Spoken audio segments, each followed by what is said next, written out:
Pour chacune des choses séduisantes pour l'âme, ou détenant un usage pratique, ou objet d'affection, remets-toi à l'esprit d'avoir la parole de raisonnement à son endroit de quel est son type, en commençant par les moins importantes.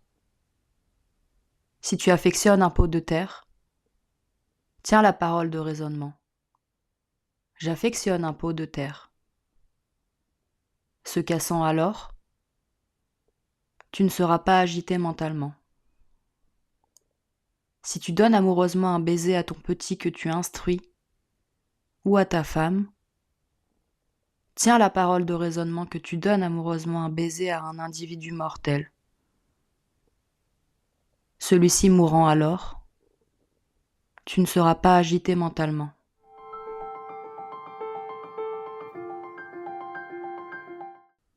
Ce paragraphe précise l'activité mentale du paragraphe 1.5 précédent, nous invitant à ne pas céder aux illusions des apparences mentales, à faire en sorte que les choses nous paraissent subjectivement correctement, comme ce qui est réellement et factuellement, et à centrer notre analyse des choses sur la dichotomie entre ce qui repose ou pas sur nous.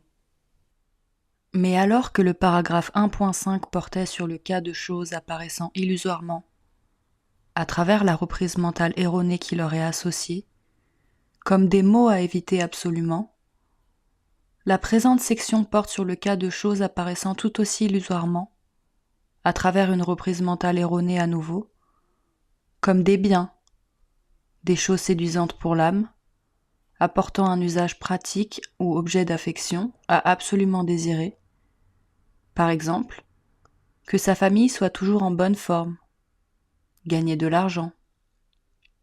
L'attirance par un objet est donc le critère pratique du déclenchement de l'exercice mental qui est ici précisé.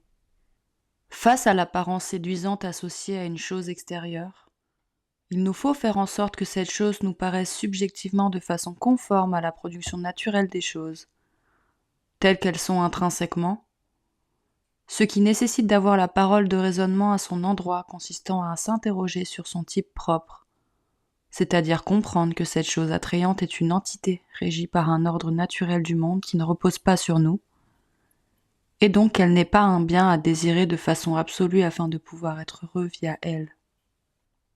Cette activité mentale d'interprétation correcte des choses ici préconisée est un processus mental de factualisation, afin de les percevoir, par-delà l'apparence, telles qu'elles sont réellement, par physicalisation dans le cas d'objets matériels, le pot en terre, par biologisation pour les êtres humains, mais d'autres processus de factualisation pourraient également être évoqués, des modes intrinsèques de fonctionnement psychologique, sociologique, culturel, économique, etc.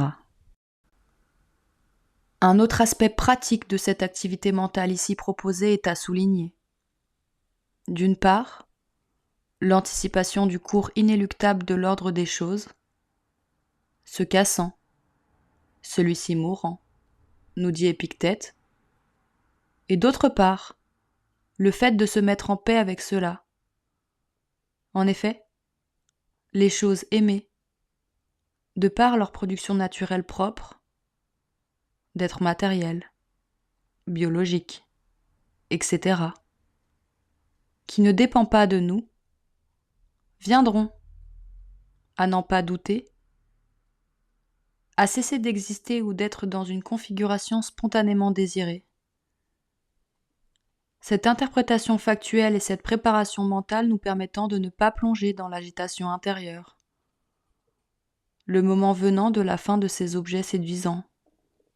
Notons que le présent exercice cognitif vise également directement à appliquer la première partie du paragraphe précédent, nous invitant à réformer notre processus mental de désir. Ne pas faire porter notre désir sur des choses qui ne reposent pas sur nous, afin de ne pas nous exposer à la souffrance.